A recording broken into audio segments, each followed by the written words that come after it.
Marine found himself in an unanticipated dispute with his homeowners association, HOA, regarding his parking space. Annoyed by the predicament, he came up with a clever solution that took the HOA members by surprise.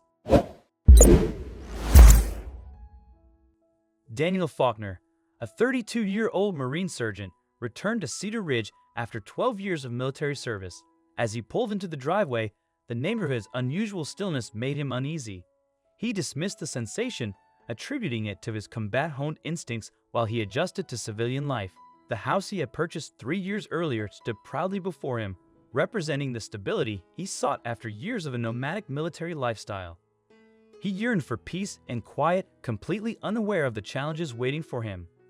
Cedar Ridge was governed by a notoriously strict homeowners association, HOA, led by Antonio Ramirez, a retired businessman in his late 60s. Antonio was infamous for his unwavering enforcement of even the smallest rules, although Daniel had never encountered him directly. That evening, as Daniel unpacked his belongings, he heard footsteps outside his door. Moments later, a folded paper slid beneath it, displaying the HOA's letterhead. The notice outlined new regulations concerning visually appealing vehicles and designated parking spaces, leaving Daniel both bewildered and frustrated. It appeared that his hopes for a peaceful homecoming were about to be complicated by the HOA's bizarre demands. Daniel was dismayed to read the HOA's new rules stating that only approved vehicles could be visibly parked, while others required garage storage or faced fines. His reliable Ford F-150, a symbol of his resilience, was apparently deemed an eyesore. The rule had been passed during his deployment without his knowledge, leaving Daniel feeling betrayed. He knew he was legally entitled to his parking spot and wasn't keen on rearranging his garage to comply. The next morning, another letter arrived from Antonio Ramirez, the HOA president, demanding immediate compliance. Daniel's irritation grew at the cold, inflexible tone that ignored his circumstances. Deciding to address the issue directly, Daniel drafted a respectful but firm response. He explained that his garage was full of belongings from his years of service, making it impossible to park his truck there. He requested an exemption based on his military service and the truck's long-standing presence. Though Daniel hoped for understanding, he suspected that Antonio's notorious rigidity might make diplomacy challenging.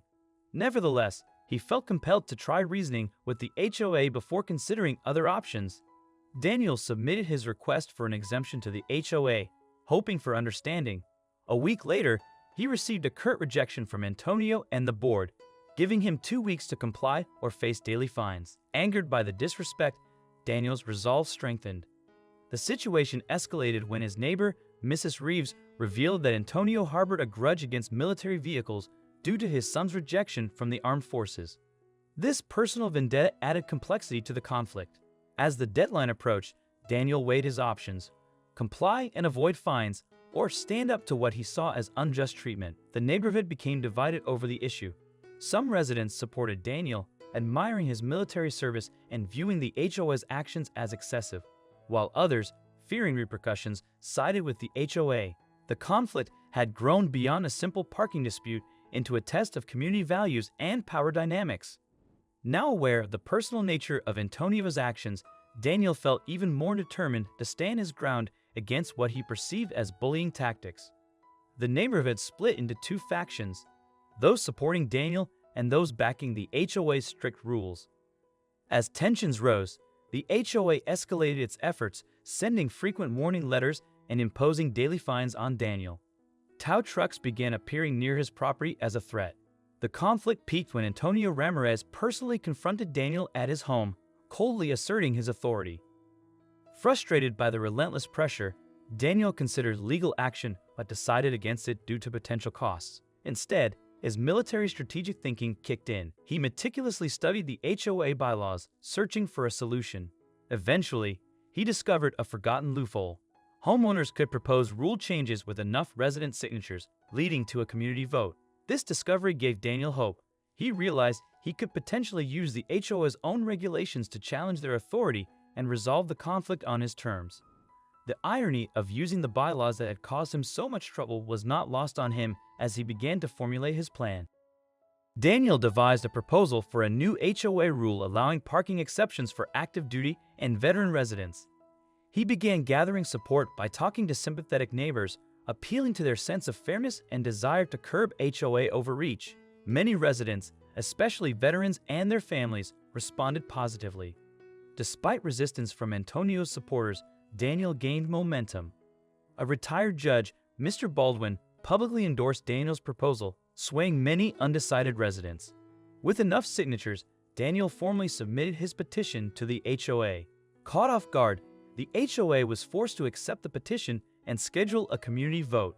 Feeling threatened, Antonio launched a smear campaign against Daniel, accusing him of undermining the HOA for personal gain. However, this tactic backfired, further alienating residents who were already skeptical of the HOA's leadership. The conflict had evolved from a personal dispute into a community movement challenging the HOA's authority. Daniel's determination grew stronger in the face of Antonio's aggressive tactics, setting the stage for a pivotal community vote. As the community vote neared, Antonio attempted a last-minute bylaw change to require a supermajority for new rules. Daniel and Mr. Baldwin quickly rallied opposition, thwarting the attempt. On voting day, the community center was packed with residents eager to have their say. The atmosphere was tense as votes were cast and tallied, and Daniel's proposal passed decisively, marking a significant shift in Cedar Ridge's power dynamics. The victory represented more than just Daniel's personal vindication. It symbolized a community standing up against perceived injustice. Antonio's influence waned as the old guard's grip on the neighborhood loosened. The next morning, Daniel's truck stood undisturbed in its spot, free from threats of fines or towing. Neighbors began to see Daniel in a new light, not just as a Marine, but as someone who had fought for the community's rights. What had started as a personal battle had become a unifying moment for Cedar Ridge. Motivated by Daniel's success, other residents began to challenge the HOA's unreasonable regulations. The board, which had previously held tight control, suddenly found itself facing significant opposition. Antonio Ramirez's influence dwindled rapidly as the balance of power in the community shifted. Unable to contain the growing dissent, Antonio stepped down from his position as head of the HOA, citing personal reasons. In his place, the community elected Mrs. Jenkins, a caring neighbor, to lead the association. Under her guidance, the focus transitioned from strict rule enforcement to nurturing a sense of community. Daniel continued to thrive in Cedar Ridge, his actions leaving a lasting mark on the neighborhood. He became a pillar of the community's revitalized spirit, always willing to lend a hand and embodying the values he had fought to protect. What do you think of this story? Let us know in the comments section. I hope you liked this video. Please give it a thumbs up and share it with your loved ones. Also subscribe and press bell icon to never miss the update from our channel. Thank you.